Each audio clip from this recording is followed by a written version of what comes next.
세례 요한이 예수님에게 질문했죠. 우리가 기다리는 분이 당신입니까? 그리고 우리가 다시 다른 분을 또 기다려야 합니까? 라고 질문했습니다. 그 질문에 대한 예수님의 답은 이사야 61장에 있는 말씀이었습니다. 그 말은 뭐냐면 말씀을 기억하라는 거죠. 우리가 질문을 하고 우리의 삶에 문제가 생겼을 때 그 말씀으로 우리를 치유하시고 말씀으로 응답해 주시는 하나님이 그 말씀 안에 이미 답을 주셨다라고 말씀하고 있는 겁니다. 그러면서 주님은 7장 23절에 누구든지 나로 말미암아 실족하지 아니하는 자는 복이 있다 이렇게 말씀하셨습니다. 나로 말미암아 예수님 때문에 실족하는 사람들이 있는 거죠. 그래서 그 예수님을 통해서 실족하지 않게 하기 위해서는 어떻게 하느냐? 은혜의 강, 은혜의 충만함을 경험하고 살라고 말씀하고 계십니다. 믿음의 삶은 실족하지 않기 위해서 뭔가 조심하고 또 염려하고 그리고 두려워하는 삶이 아니라 오히려 차고 넘치는 은혜로 채우고 넓히고 더 덮어버려서 마른 땅에 생명력을 더 불어일으키듯이 살라고 말씀하고 있는 거죠.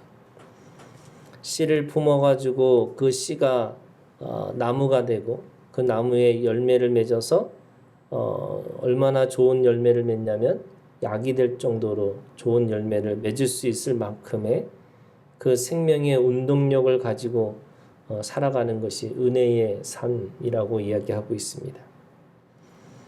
그런 의미에서 은혜의 삶이라는 것은 과거도 어떤 과거의 어떤 상처로부터 내가 매여 있는 것이 아니고 또 미래라고 하는 어떤 염려와 두려움 가운데 사로잡혀서 사는 것이 아니고 오늘 가장 생명력 있고 운동력 있는 그런 삶을 살아가는 것이 진정한 실족하지 않는 삶 또는 차고 넘치는 은혜의 삶이라고 이야기하고 있는 겁니다.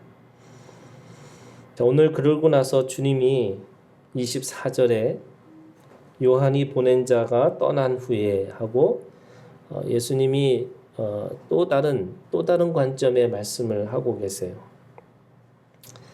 그것은 이 세례 요한과 자신의 사역을 정확하게 어떤 것인지 어떤 의미인지를 지금 말씀하고 있는 거죠.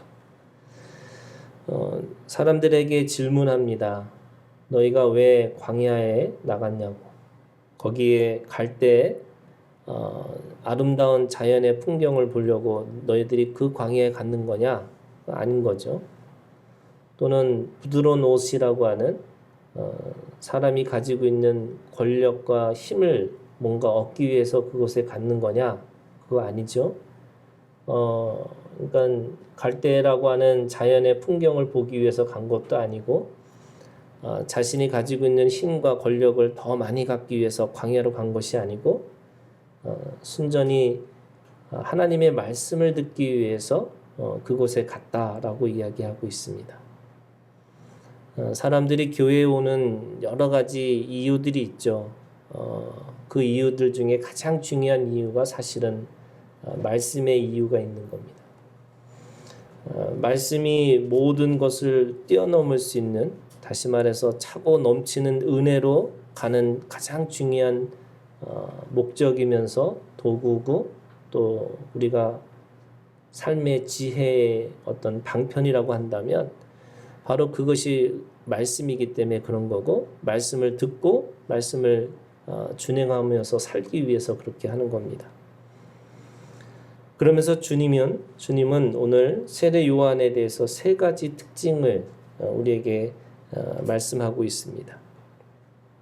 첫 번째는 26절입니다. 너희가 무엇을 보려고 나가더냐? 선지자냐? 옳다. 내가 너희에게 이르노니 선지자보다도 훌륭한 자니라. 여기서 27절, 26절에 이 훌륭한 자라고 하는 세례 요한의 평가를 하시면서 그 이유를 27절에 있는 말씀으로 우리에게 가르치고 계십니다. 보라, 내가 내 사자를 네 앞에 보내노니 그가 네 앞에서 네 길을 준비하리라. 이 준비하는 자, 누구를 준비하냐면 예수님을 준비한 자라는 거예요. 그러니까 그가 왜 훌륭하느냐, 다른 어떤 선지자들보다도 더 나은 자냐라고 물으면 바로 그는 예수님을 만났고 예수님에게 세례를 주었고 또 예수님에게 자신의 제자를 넘겨준 그런 훌륭한 자라고 이야기하고 있습니다. 우리가 훌륭하다라고 하는 것은 대부분이 사람들이 어떤 의미에서는 이게 뭐 성품이 훌륭하다 또는 어떤 뭐 힘을 갖고 있어서 훌륭하다라고 하지만 성경에서 말하고 있는 훌륭함이라고 하는 것은 그것은 주님을 얼마만큼 온전하고 완전하게 드러내는 존재인가, 그것이 훌륭하다라는 뜻의 의미가 있는 겁니다. 여러분, 좋은 설교가 뭘까? 좋은 설교는 내가 가지고 있는 지식을 여러분들한테 내가 이렇게 굉장한 지식을 갖고 있어 라고 하는 것이 훌륭한 설교가 아니고 예수님을 정확하게 또 예수님이 어떤 분인지를 드러내는 그런 진리를 드러내는 그런 설교가 좋은 설교라고 할 수 있죠. 교회라고 하는 것도 똑같습니다. 교회가 얼마나 훌륭한지 또 교회가 얼마나 대단한 건지를 말하고 있을 때도 똑같은 거죠.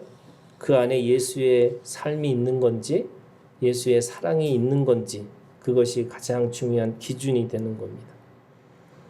그런 의미에서 세례 요한은 다른 어떤 선지자들보다도 예수님을 직접 만나고 세례를 주었고 또 함께 그 사역의 계대를 함께 이어간 사람이라고 할 수 있습니다. 그래서 훌륭합니다.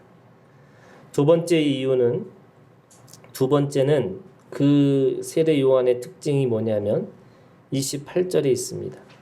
내가 너에게 말하노니 여자가 낳은 자 중에 요한보다 큰 자가 없도다. 여자가 낳은 자 중에 제일 큰 자가 세례 요한입니다.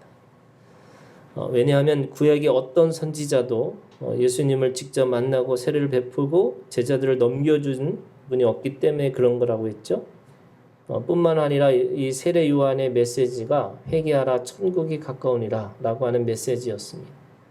그런데 그대로 예수님은 첫 설교를 어떻게 했냐면 회개하라 천국이 가까우니라, 똑같은 세례 요한이 가지고 있는 사역의 메시지를 그대로 설교하셨던 분입니다. 무슨 말이냐면 세례 요한과 예수님의 사역은 함께 만나는 사역인 거죠. 같이 이어져서 함께 그 사역을 감당했다는 것을 알 수 있습니다. 33절에 있는 말씀처럼 광야에서 떡도 먹지 않고 포도주도 마시지 않으면서 그 시대와 그 세대들에게 주님의 메시지를 먼저 와서 외쳤던 소리라고 하는 그것이 세례 요한의 어쩌면 별칭이죠. 광야에 외치는 소리라고 하는 세례 요한의 사역을 그렇게 한 겁니다. 그렇기 때문에 여자가 낳은 자 중에 제일 큰 자라고 얘기합니다. 그런데요, 28절에 있는 말씀에 보면 동시에 뭐라고 그러냐면 그러나 하나님 나라에서는 극히 작은 자라도 그보다 크니라 이렇게 얘기합니다. 하나님 나라에서는 지극히 작은 자라고 하는 반전이죠. 훌륭한 자고 그리고 제일 큰 자고, 그래서 누구도 이 세례 요한을 비교할 수 없는 그런 대단한 존재라고 하면서도 갑자기 하나님의 나라에서는 지극히 작은 자라고 얘기합니다. 왜 그럴까? 그것은 아마도 예수님 이전과 예수님 이후, 그러니까 예수 이전과 예수 이후의 세대가 다르기 때문에 그렇습니다. 여러분, 세대라는 말을 아세요? 이게 영어로 얘기하면 generation이지만 이런 세대, 시대라고 하는 시대의 정신이 있는 것처럼 사람마다 살아가는 그런 어떻게 보면은 이 구별이 되는 그런 지점이 있습니다. 사람들이 생물학적인 세대를 어떻게 나누냐면 한 사람이 태어나서 죽을 때까지 그 시간을 한 세대라고 얘기합니다. 대부분이 옛날에는 뭐 30세까지 살았다면 한 세대가 30이죠. 근데 지금은 뭐 웬만해서 장례식장 가면은 뭐 90이고 100세잖아요. 그럼 100세, 이 100년이 한 세대라고 얘기할 수 있습니다. 그만큼 길어진 거죠. 이제 이게 생물학적인 세대의 구별입니다. 그런데 사회학적인 그런 또 이 구별이 있습니다. 그 사회학적인 세대라고 하는 의미는 여성이 태어나서 첫 아이를 낳는 그 시간을 한 세대라고 사회학적으로 얘기한답니다. 그러니까 보통 옛날에는 18세에 이게 대부분 눈이 맞아가지고 결혼하면은 한 20살, 21살 때 애를 낳는 거잖아요. 그러면은 이제 한 세대라고 하는 게 한 20년이라고 얘기할 수 있죠. 사회학적으로. 근데 지금은 뭐 웬만해서 결혼 잘 안 하잖아요. 애를 낳아도 보통 30대 후반에서 40대에 낳는 사람들도 있더라고요. 그러니까 한 세대라고 하는 것을 뭐 옛날에는 한 20년이라고 하면 지금은 한 40년 이렇게 얘기할 수 있습니다. 근데 가장 중요한 건 뭐냐면 이 문화적인 이 구별입니다. 이 문화적인 구별이라는 건 뭐냐면 같은 시대에 살면서 동일한 문화적 문법이라는 게 있어요. 여러분 우리가 어르신들이 어떤 삶을 살았는지 잘 모르잖아요. 특별히 여러분 이 역사 속에서 가장 지금 이 한반도가 평온한 시대를 살고 있답니다. 뭐냐면 전쟁이 없는 시대를 살고 있는 거예요. 근데 그 전에 보면은 이 침략을 늘 받고 살았던 민족이 이 한민족이었고, 동시에 뭐 1950년이라고 하는 불과 지금 뭐 한 70년 됐나요? 그런 전에 전쟁을 일어났고, 그 다음에 그 전에는 침략을 받아서 남에게 지배를 받았던 시대를 살았던 사람들이 있습니다. 우리가 죽었다 깨도 이해할 수 없는 어떤 경험들이 우리 어르신들한테 있는 거죠. 그런 의미에서 뭐 60년, 70년 우리가 얘기하지만 그것이 우리가 아무리 이해하려고 할 수 없는, 그것이 뭐라고 하면 문화적인 거에 한 세대라고 얘기합니다. 요즘 여러분 MZ 세대라는 얘기 들어보셨죠? 이게 밀레니엄 Z 세대라고 얘기합니다. 제가 이번에 올림픽을 보면서 너무 깜짝 놀랐던 게 그런 거예요. 야, 너무 세상 바뀌었구나. 이게 첫 번째 느낌이고요. 두 번째, 난 늙었구나. 이런 두 번째 느낌이 있었거든요. 여러분 장대 높이 뛰기인가요? 그 선수 보셨어요? 네. 4등 했는데 뭐 거의 우승한 것처럼 막 좋아하고요. 거기다가 사람들의 표현에 대해서 너무 거리낌 없이 하고 있는 거고요. 또 옛날 같으면 우리 라면 먹고 경기하면서 정말 막 어떻게 보면 죽기 살기로 1등 해야 된다고 생각한 건데, 요즘에 나온 이게 사람들 보면은 너무나 즐기고 있는 것 같아요. 그죠? 올림픽을 그냥 즐기는 것으로 이렇게 살고 있는 그 젊은 사람들의 그런 이게 행동을 보면서 깜짝 놀랐습니다. 그 MZ 세대라고 그래요. 그 문화적인 의미로 얘기하면은 자신의 의견을 내는데 망설임이 없고, 디지털 환경에 익숙하고 남과 다른 이색적인 경험을 추구하는 특징, 뭐 이게 MZ 세대의 특징이라고 합니다. 그런데요, 여러분, 이 똑같이 세대가 이 교회 성경 안에도 있습니다. 그러니까 예수 이전의 세대가 있고요, 예수 이후의 세대가 있습니다. 역사적으로도 그렇게 나누죠. BC라고 그러잖아요. Before Christ라고 하는 예수님 이전의 시대가 있는 거고요.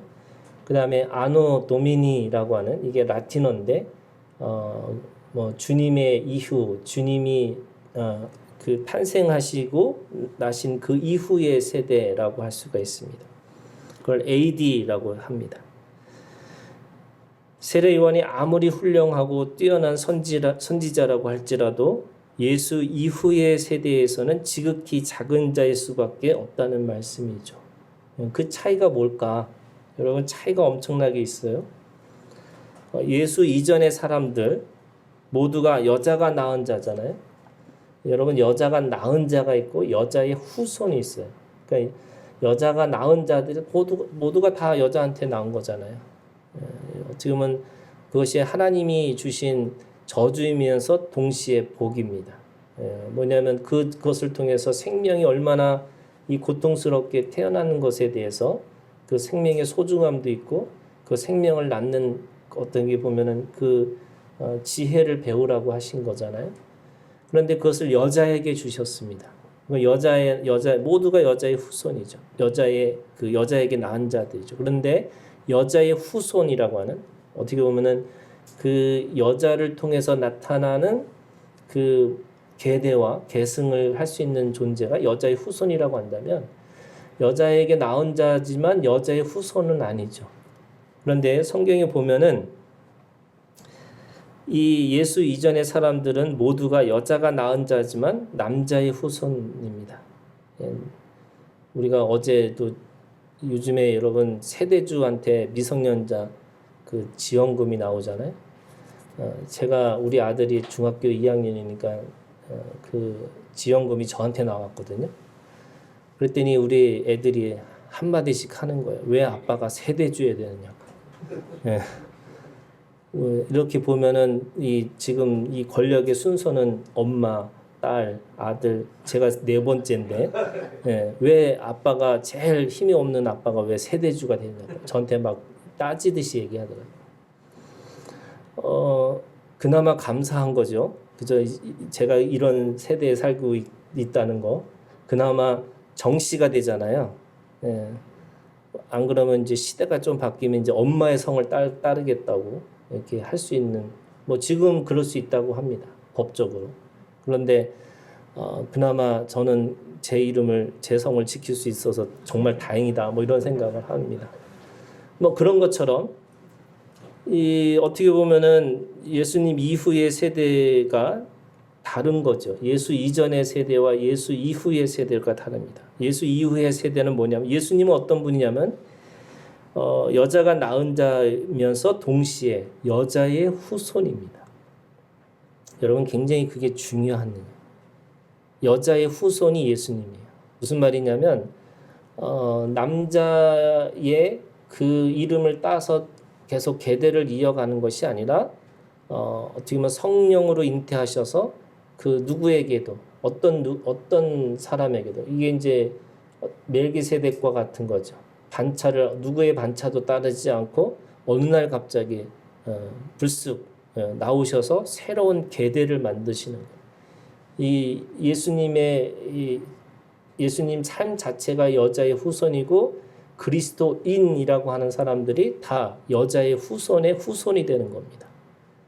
자, 그러면 예수 이전의 사람들은 어떤 의미냐?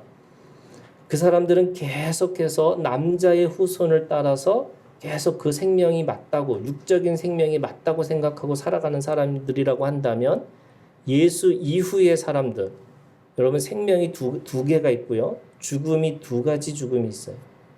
우리가 살고 있다고 해서 다 사는 게 아니고, 내가 죽었다고 해서 죽은 게 아니고, 이게 어떻게 보면 성경적으로 얘기하면 두 번의 이 죽음이 있는 거고, 두 번의 생명을 갖고 사는 것이 우리라는 거예요. 사람은요, 반드시 육적으로 여자에게 낳은 자로 나옵니다. 세례 요한처럼. 하지만 우리가 거듭났다라는 말이 있어요. 거듭난 게 뭐냐면 하늘로부터 내가 어떤 존재인 것을 깨닫게 되는 순간이 있다는 거예요. 그것은, 그 순간이 뭐냐면 그리스도의 계대를, 여자의 후손이 되는 순간이에요.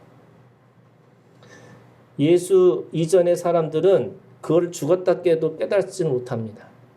거듭남을 경험할 수가 없어요. 거듭남이라는 게 뭐예요? 거듭남이라는 게 이 첫 번째 죽음이에요. 내 육신의 죽음이 죽어야 하지만 두 번째 영적인 생명이 다시 나온다는 거예요. 그 아이가 뱃속에 있잖아요. 이거를 태생이라고 그래요. 그 태생이 어떻게 보면 인생이라고 하는 이 생명이 나오기 위해서는 생명줄이라고 하는 탯줄을 끊고 나옵니다. 끊어야 되는 거죠. 거기서 공급받고 거기서 생명을 유지하는 것은 맞지만 또 다른 인생이라는 시간을 살기 위해서는 태생의 탯줄을 끊어버려야 되는 거예요. 마찬가지죠. 내가 인생이라는 속에서 영생으로 가기 위해서는 어떻게 보면 내가 육적인 삶에 대한 내 죽음을 경험해야 되는 겁니다. 그 죽음을 경험해야지 거듭남이라고 하는 새로운 생명을 갖고 살아가는 거예요. 그런데 예수 이전의 사람들은 그거를 믿음으로 소망하고 산 거예요. 그게 믿음의 사람들이었죠. 그런데 우리는 소망하는 게 아니라 십자가에서 예수 그리스도와 함께 죽고 함께 부활해서 거듭남이 소망이 아닙니다. 실제예요. 그것이 예수 이후의 사람들에게 주신 복이 있습니다. 그러니까 예수 이전의 사람들은 죽었다 깨도 이해를 못하는 거예요. 세례 요한은 이해를 못합니다. 세례 요한이 했던 회개는 무슨 회개냐면 물의 회개예요. 물의 회개라는 건 뭐냐면 물속에 들어가서 다시 나와서 살다가 다시 또 들어오지면 다시 물에 가서 또 씻어야 되는 거예요. 그런데 예수님이 가지고 있는 불의 세례는요, 한 번이면 끝나는 겁니다. 그 생명이 영원한 생명이 되는 거고 그 회개가 영원한 회개가 되는 거고 구원에 이르는 회개가 되는 거예요. 그래서 예수 이전의 사람들은 계속해서 제사를 드려야 돼요. 죄질 때마다 제사 지내야 되고 그 제사를 또 어떻게 보면 그 죄의 등급이 있어요. 또 죄도 등급이 있어요. 여러분 죄라는 건 대가 지불이에요. 반드시 대가를 지불해야 되는 겁니다. 구약에 있는 말씀에 보면 왜 이스라엘 사람들이 왜 생고생하고 왜 또 생고생하고 왜 생고생할까? 다 죄의 대가입니다. 죄 때문에 오는 거예요. 그게 나의 죄도 있지만 조상의 죄도 있고요. 그것이 나도 이해할 수 없는 죄가 굉장히 많아서 그걸 계속 제사 지내는 거예요. 그래서 어떻게 보면 얼마나 제사를 지냈냐면 한 번에 1,000마리죠. 그렇죠? 1,000번제라고 하는 1,000마리의 소를 드릴 정도로 죄가 많아요. 이게 이 왕이 드리는 제사거든요. 무슨 말이냐? 왕은 자칫 잘못하면 뭐 할 때마다 다 죄이기 때문에 하나님 앞에 그 죄의 대가로 하나님 앞에 드릴 수밖에 없어요. 여러분 1,000마리 소값이 얼마나 될까? 어마어마하잖아요. 여러분 만약에 죄질 때마다 헌금하라고 생각해 보세요. 하루 만에 망할 거려? 그죠? 아니 성경에서 말하는 이 죄라는 거는 무슨 죄냐? 행위의 죄가 아니에요. 생각의 죄잖아요. 그러니까 여러분 우리가 무슨 누가 갑자기 저도 이렇게 확 올라와요. 뭐 예를 들면 갑자기 원수 생각하면 그 원수 이러다가 그거 주님이 뭐라 그러셨어요? 그거 살인하는 거라 그랬잖아요. 예. 그러면 그거 죄질 때보다 살인죄가 소 몇 마리 바쳐야지 살인죄가 면제가 될까? 그거 한 거예요. 구약에 있는 사람들은. 그런데 예수 이후의 사람들은 달라요. 거듭난 사람들이기 때문에 그들은 어떤 삶을 사느냐? 여러분 죄를 묵상하고 사는 삶이 아니에요. 이게 어디서 왔는지 이 죄가 어디서 와서 내가 이 죄 때문에 우리가 그냥 잘 나갈 수 있었는데 이것 때문에 내가 망친 거. 여러분 그거는 예수 이전의 사람들의 모습이에요. 예수 이후의 사람들은 더 이상 그런 삶으로 살아가는 게 아니에요. 아까 그랬잖아요. 은혜가 차고 넘쳐서 마른 땅도 있고 개펄도 있고 진펄도 있어요. 인생이라는 게 뭐 다 좋은 땅만 있고 좋은 시간만 있나요? 아니요. 그럼에도 불구하고 뭐예요? 덮어가지고 그 마른 땅에 은혜가 차고 넘쳐서 씨가 씨를 움트게 하고 나무가 자라고 열매가 자라게 할 수 있는 능력이 그 예수 이후의 사람들, 은혜의 사람들에게 있다는 거예요. 아멘. 여러분 그래서 우리는 죄를 묵상하는 사람들이 아니에요. 생명을 묵상하고 은혜를 묵상하고 오늘 지금 이곳에서 하나님의 말씀을 가지고 어떻게 살아낼 것인가를 고민하는 거예요. 여러분 우리가 이 죄를 어떻게 하지? 이 죄를 씻기 위해서 어떻게 해야지? 여러분 죄 씻기 위해서 예배 드리는 거 아니에요. 착각하시면 안 돼요. 옛날에 안성기라고 하는 이 배우가 세상에서 일주일 동안 탁 죄 짓고 꼭 교회에 와가지고 하나님 죄를 용서해 주시옵소서 뭐 이런 그런 장면이 있어요. 영화의 한 장면이에요. 그 목욕탕이잖아요. 교회가 목욕탕이에요, 여러분. 예, 여기 와서 맨날 씻고 이제 다시 나가서 먼지투성이 살고 다시 여기 와서 목욕하고. 여러분 목욕탕 아니에요. 예.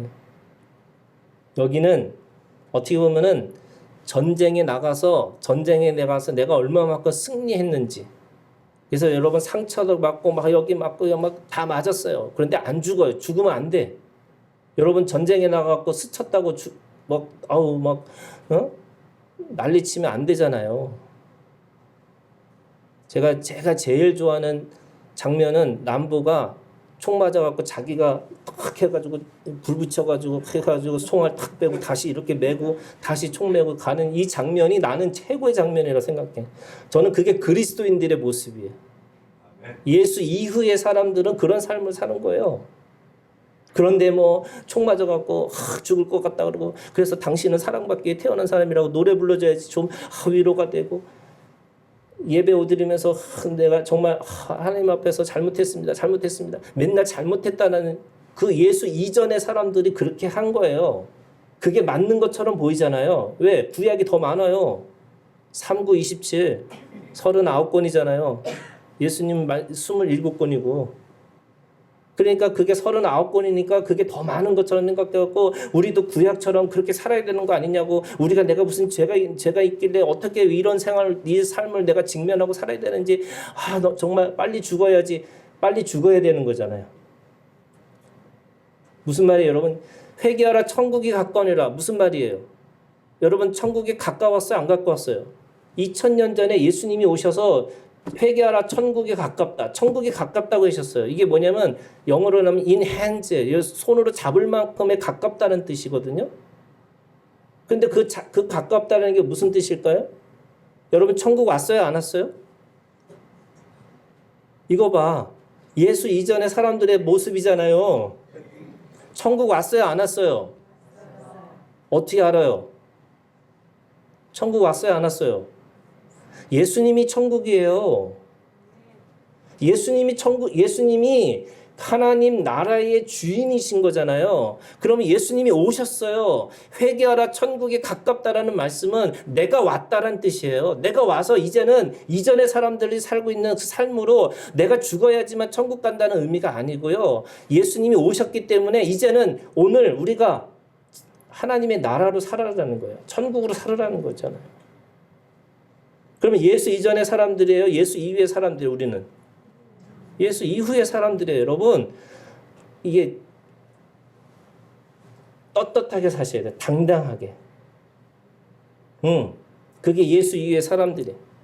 그래서 예수 이후의 사람들에게는 하나님이 우리에게 주시는 엄청난 능력이 있는데 그 능력이 뭐냐면 죄에 대해서 우리가 그 속에서 죄를 묵상하고 살아가는 생명이 아니라 우리는 생명을 묵상하고 살아가는 생명이라는 거예요. 우리가 뒤를 돌아보는 인생이 아니고 하나님 앞에 푯대를 향해서 달려갈 길을 달려가는 사람들이라는 거. 우리가 예수 이후의 사람들이. 그러니까 세례 요한하고요. 아무리 안 믿어도요. 그냥 겨자씨 같은 믿음이 있다 할지라도 예수 이후에 있는 그 사람이 세례 요한보다 낫다는 거예요. 더 큰 자예요. 예수님을 믿고 예수님으로 인해서 거듭난 사람이 더 큰 자라는 거예요. 왜? 세례 요한은 천국을 바라보고 살았지만 우리는 이미 천국을 누리고 살아야 되는 사람이기 때문에 그래요. 다르죠. 여러분 달라요. 내가 대학을 가려고 열심히 노력해서 대학을 가야지 하는 사람하고 대학 가고 거기 맨날 F 맞아도 대학 간 사람이잖아요. 제가 대학을 5학년까지 다녔거든요. 제가 5학년 이러면 다 사람들이 초등학교 5학년이에요. 대학교 5학년. 맨날 F 맞아가지고. 그래도요. 그래도 거기 입학한 사람하고 입학하지 않은 사람하고는 천지 차이죠. 여러분 사는 방식이 달라요. 어떻게 다르냐? 예수 이전의 사람들과 예수 이후의 사람들. 예수 이전의 사람들은요. 맨날 광야 사람들이에요. 그 사람들은 뭐 하느냐면 맨날 40년 동안 맨날 돌아다니고 그걸 지도로 그리면 올라갔다 내렸다 그러면서 뭐 하냐면 계속 생고생하고 있어요. 그 광야는 아무리 밟아도요, 아무런 유익이 없어요. 그런데 가나안 땅에 들어간, 어떻게 보면은 예수님의 이후 거듭난 삶의 삶은 우리가 여러분 다 만나는 사람도 그렇고 우리가 가지고 있는 모든 경험도 그렇고 다 뭐라고 유익하다는 거예요. 다 유익한 거예요. 실패도 유익한 거예요. 여러분 내가 망해도 유익한 거예요. 이게 예수 이전의 사람들은 망하면 뭐냐? 내가 무슨 죄지? 이거잖아요. 그리고 내가 해도 인생은 그냥 이 수고와 슬픔밖에 없기 때문에 내가 계속 이게 수고와 슬픔밖에 없는 이 인생 속에서 내가 뭐하고 살지? 내가 왜 이렇게 살아야지? 빨리 돌아가셔야지. 가야지. 주님 앞에 가야 되는 게 맞겠다. 이거 생각하고 사는데 그게 아니고요. 예수 이후의 사람들에게는 내가 밟는 모든 땅이 가나안 땅에 들어가는 순간에 그 땅 밟는 땅이 내 땅이 될 거라고 주님이 말씀하셨어요. 아멘. 그렇기 때문에 우리에게는 다 여러분 유익한 거예요. 하나님 앞에 다 상급이에요. 내가 오늘 하나님 앞에서 이 경험을 하신 것은 뭘까? 나를 유익하게 만드신 하나님의 뜻이 있다는 거예요. 아멘. 이게 예수 이후의 사람들이에요. 자, 그러면서 오늘 주님이 말씀하십니다. 뭐라고 말씀하시냐면 7장 비유를 말씀하세요. 비유. 요한의 이 사역과 주님의 사역을 비교하시면서 사람들에게 그것을 비유로 31절에 이렇게 얘기합니다. 또 이르시되 이 세대의 사람을 무엇으로 비유할까? 비유를 하셔요. 여기서 말하는 우리는 여기 있죠. 비유하건대 32절 아이들이 장터에 앉아 서로 불러 이르되 우리가 여기서 우리는 비유이기 때문에 우리는 누구냐면 세례 요한과 예수님이에요. 우리가 너희를 향하여 너희는 누구냐? 그걸 듣고 있는 사람들이죠. 하나님의 메시지, 하나님의 말씀을 듣고 있는 사람들입니다. 우리가 너희를 향하여 피리를 불어도 너희가 춤추지 않고 우리가 곡하여도 너희가 울지 아니했다 한 것 같다. 자, 피리를 불어도 춤추지 않고 우리가 곡하여도 지금 아이들이 장터에 앉아가지고 뭐 하냐면 놀이하고 있어요. 놀이. 무슨 놀이 하느냐면 하나는 결혼식, 그죠? 잔치 놀이하고 있고요. 하나는 장례식, 지금 곡하는 놀이를 하고 있어요. 여러분 놀이라고 하는 것이 어떤 거냐면 그 아이들한테는 가장 충격적인 게 두 가지인 거죠. 결혼식 날, 이야 이렇게 화려할 수 있구나 인생이. 뭐 이런 거잖아요. 그 다음에 두 번째 장례식이잖아요. 와 이렇게 슬플 수 있구나. 이렇게 인생이라는 게 절망적인 거구나. 여러분 그래서 가끔 이런 거예요. 여러분 가끔 결혼식에도 가셔서 앉아보셔야 돼요. 가끔 장례식에 가서도 앉아보고 계셔야 돼요. 내 인생이 어디서부터 시작해서 어디로 끝나는 건지 잘 보시는 거예요. 이 아이들이 그걸 놀이를 하고 있어요. 그런데 우리가 지금 누구라고 그랬어요? 세례 요한하고 주님을 말씀하시는 거죠. 자, 피리를 부릅니다. 누가 피리를 부르는 거였죠? 누가 피리를 불어요? 예수님이. 예수님은 예수 이후에 자신이 천국이에요. 천국이 왔기 때문에 이제는 뭐냐면 이제는 잔치집이에요, 여러분. 잔치집이기 때문에 피리를 불러요. 그럼 피리를 부는 모든 사람들이 그 피리 소리에 어떻게 돼요? 춤추는 거죠. 그런데 예수님 이전에 있는 세례 요한은 뭐 했어요? 곡을 했어요. 곡을 하면 어떻게 해야 돼요? 울어야 되는 거죠. 자, 그러면 두 종류의 사람이 있어요. 춤추고 우는 사람이 있는 반면에 피리를 불어도 춤추지 않고 또 곡을 해도 같이 울지 않는 사람들이 있는 거죠. 여러분 우는 사람이 누구이고 울지 않는 사람이 누굴까요? 춤추는 사람이 누구이고 춤추지 않는 사람이 누굽니까? 자, 29절에 모든 백성과 세리들은 이미 요한의 세례를 받은지라 이 말씀을 듣고 하나님을 의롭다 하되. 자, 곡을 하는데 누가 울고 있냐면 그 소리를 듣고 모든 백성과 세리들이 그 안에서 함께 울고 있는 거예요. 자, 예수님이 와서 잔치에 피리를 불어요. 그랬더니 34절 누가 그 피리에 춤추고 있는 건가? 인자는 와서 먹고 마심에 너희 말이 보라 먹기를 탐하고 포도주를 즐기는 사람이요 세리와 죄인의 친구로다. 누가 춤추어요? 세리와 죄인이. 이 사람들이 곡을 하고 같이 춤추는 사람들이에요. 세리가 공통적으로 세리가 들어가 있어요. 이 세리가 어떤 사람이에요? 매국노잖아요. 또 이 사람은 어떻게 보면 인생에서 유대인들에게는 용서가 안 되는 사람인데 죄인이 있고로 세리예요. 그런데 그들이 같이 곡을 하고 같이 춤을 춰요. 반면에 누가 춤추지 않고 누가 울지 않느냐? 30절이죠.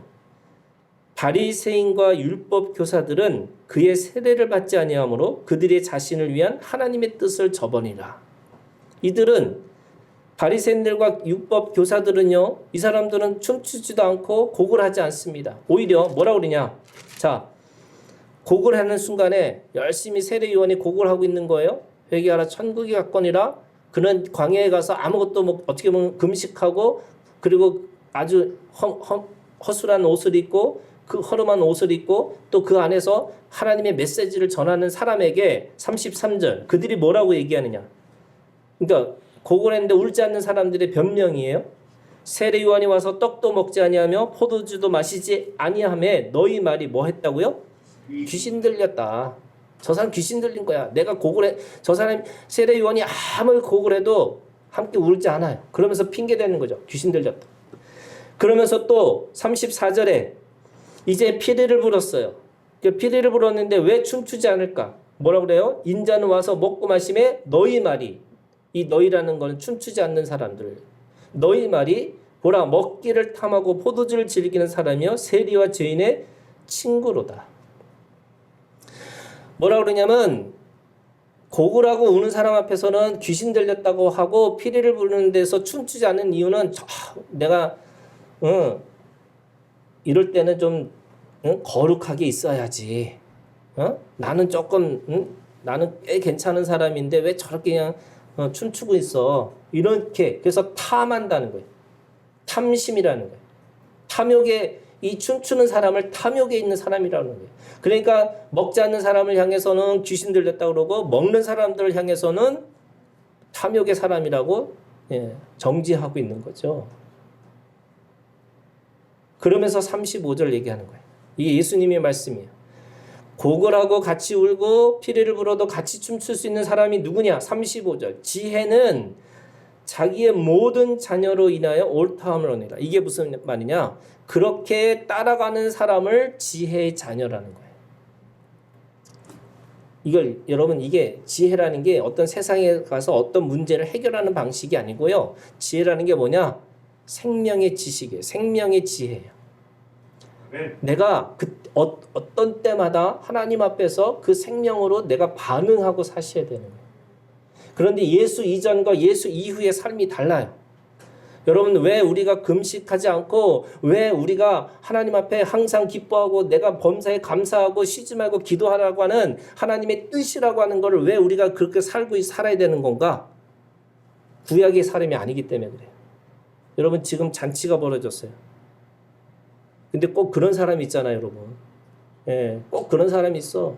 잔칫날 꼭 안 되는 말만 하는 사람이 있어. 와서 친척 중에. 그죠? 그리고 꼭 집안의 비밀을 얘기하는 사람이 있어. 꼭. 아유, 걔가 어떻고 저떻고 저떻고. 꼭 오지 말아야 될 사람인데 그런 사람 와갖고 꼭 초치는 사람들이 있어요. 또 곡을 했네. 꼭 장례식 가갖고 꼭 그냥 딴 얘기하고 부동산 얘기하고 이런 거잖아요. 아니 고인을 좀 기억하고 고인이 어떻게 살았는지 그런 거에 대한 얘기를 안 하고요. 딴 얘기 열심히 하고 가는 사람이 있어요.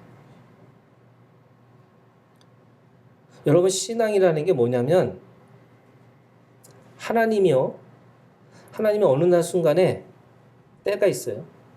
부흥의 때가 있어. 그럼 부흥의 때 같이 부흥해야 돼. 그런데 꼭 그런 뭐 하나님 앞에서 우리가 전도할 때가 있어요. 전도 열심히 뭔가 하나님 앞에 증인의 삶으로 살아가기 위해서 전도할 때가 있어요. 우리가 늘 전도하지만요, 하나님께서 막 사람들을 불러 모으실 때가 있어요. 그런데 꼭 그런 사람 있잖아요. 우리가 기도가 부족하다고 기도 좀 하셔야 되지 않겠냐고. 아니 전도해야 되는데 또 거꾸로 열심히 하나님이 이제는 좀 기도 좀 하라고 우리가 스스로 좀 내실을 좀 다지는 시간이라고 얘기하는데 꼭 어디 가서 무슨 행사해야 된다고 뭐 한다고 이런 사람이 이게 안 맞는 거예요. 계속. 여러분 하나님이 가라고 하면 가는 거죠. 좌하면 좌하는 거고 우하면 우하는 거예요. 우리가 가지고 있는 신앙이에요. 여러분 그렇게 하기 위해서 어떻게 해야 되느냐? 귀가 열리셔야죠. 아멘. 피리를 불어도 곡을 해도 들리는 대로 하는 거예요. 아멘. 피리를 불면 춤추는 거고 곡을 하면 우는 거예요, 여러분. 내가 하나님 앞에서 여러분 울 때가 있어요. 내가 항상 하나님 앞에 감사하지만 내가 인생에서 속에서 우리는 여전히 육신을 갖고 있기 때문에 내가 그런 울 때가 있어. 그럼 울어야죠. 감사할 때 감사하는 거고. 근데 귀가 예민해야 돼. 그래서 귀 있는 자는 들을지어다 그러잖아요. 다 귀가 있어요. 그런데 귀가 없는 것처럼 말씀하세요. 뭐라 하냐면 귀 있는 자는 들을지어다. 여러분 귀에 예민하셔야 돼요. 하나님 나에게 어떤 말씀을 하시는지를 듣고 계셔야 돼요. 아멘. 두 번째, 여러분 이게 이제 제 성향인지 모르지만 저는 이 말씀 듣고요. 인생 뭐 있어요, 여러분? 인생 놀이야. 가벼우셔야 돼.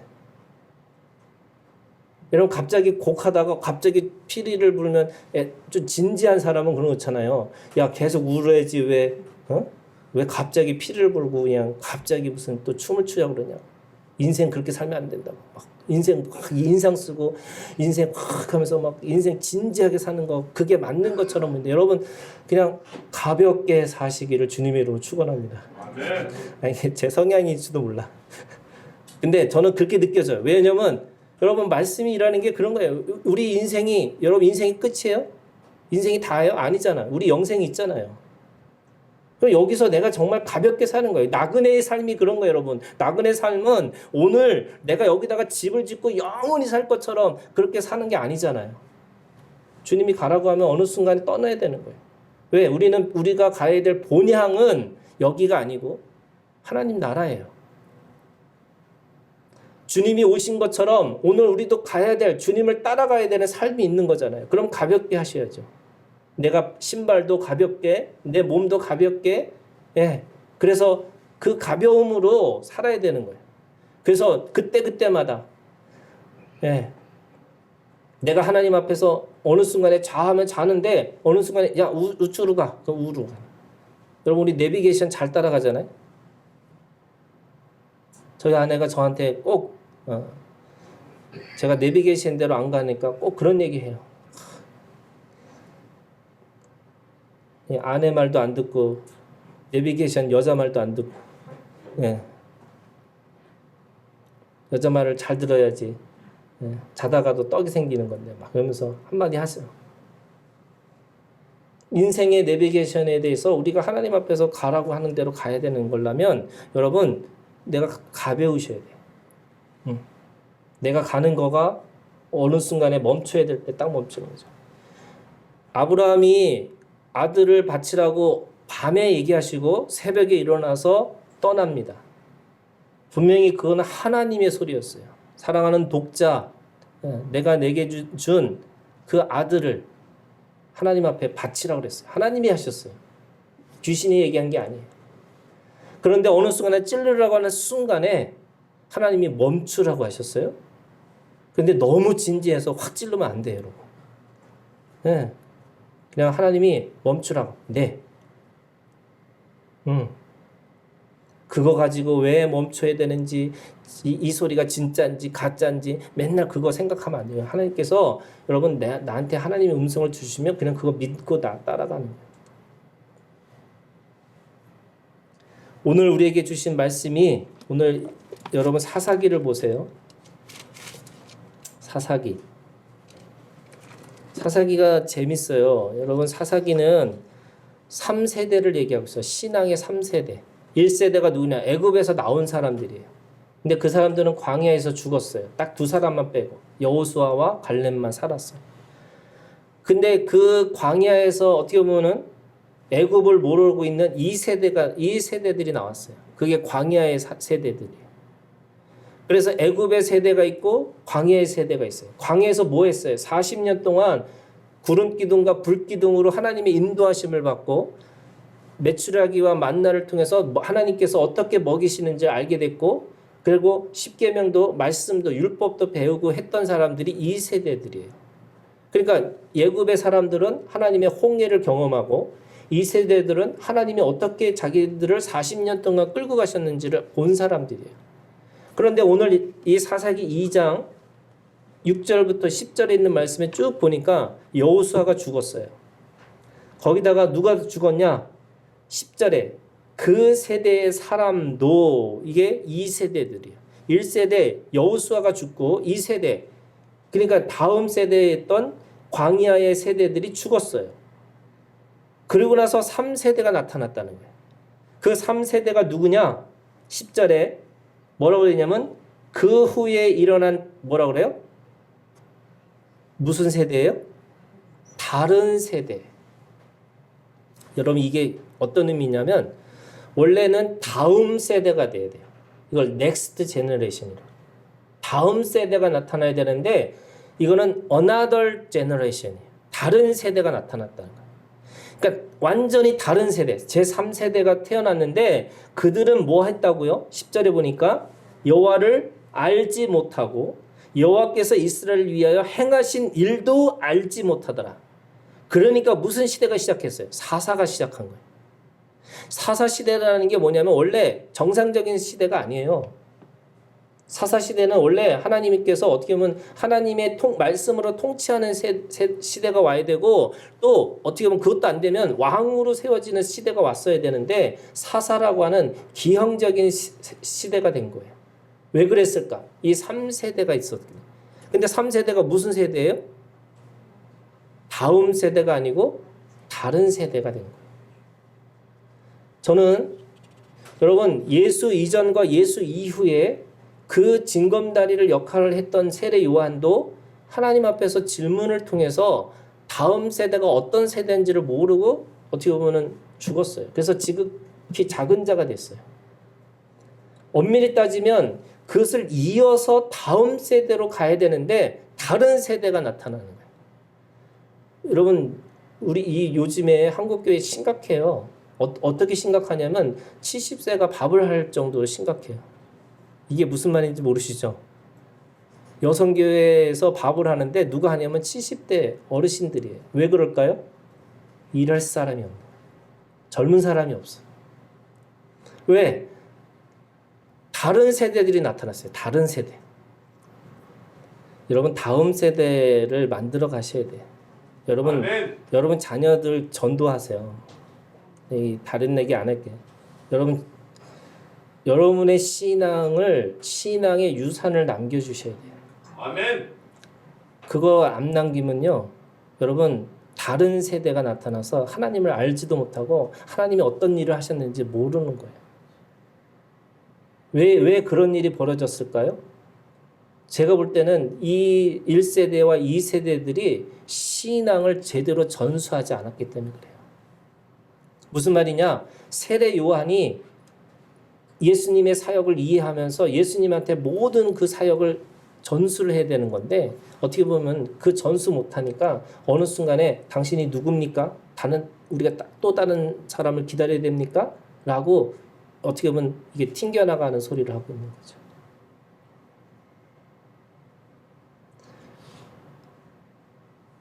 세상이 아무리 여러분 뭐 어떻게 보면은 공부를 잘해가지고 사람들이 바뀔 거라고 생각했는데 지식이 전달돼서 지식이 좋은 정보가 가면 사람들이 변화될 거라고 생각하는데 성품이 안 변하더라고요. 여러분 지식이 변해가지고 더 악한 사람들이 되더라고요. 그러면 우리가 하나님 앞에서 신앙의 성품을, 신앙의 유산을, 또 그 신앙의 본질들을 계속 만날 수 있도록 여러분 다음 세대로 만드셔야 돼요. 다른 세대를 만드시면 안 돼요.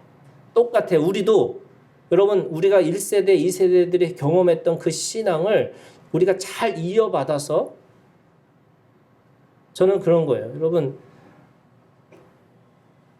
우리 임근영 권사님이 가지고 있는 신앙에 어떻게 보면 1세대들의 신앙이 있어요. 죽기 살기로 전도하시거든요. 저도 그걸 보면서 우리가 하나님 앞에서 그런 1세대들의 신앙을 본받았으면 좋겠어요. 아멘. 그리고 이어받았으면 좋겠어요. 네. 그래서 우리한테도 정말 죽기 살기로 전도하시는 분들이 생기기를 원해요. 똑같아요. 여러분 오늘 우리가 주님 안에서 무엇을 물려주려고 그래요? 예수 이후의 사람들에게도요. 여전히 예수 이전에 살아가는 사람들이 있어요. 여러분 신앙을 제대로 잘 전하기 위해서는 하나님 안에서 내가 그것이 어떤 다른 세대를 만들지 않고 다음 세대로 만들어야겠다. 여러분 이 믿음이 오늘 우리 가운데 있기를 주님 이름으로 축원합니다. 아멘. 기도하겠습니다.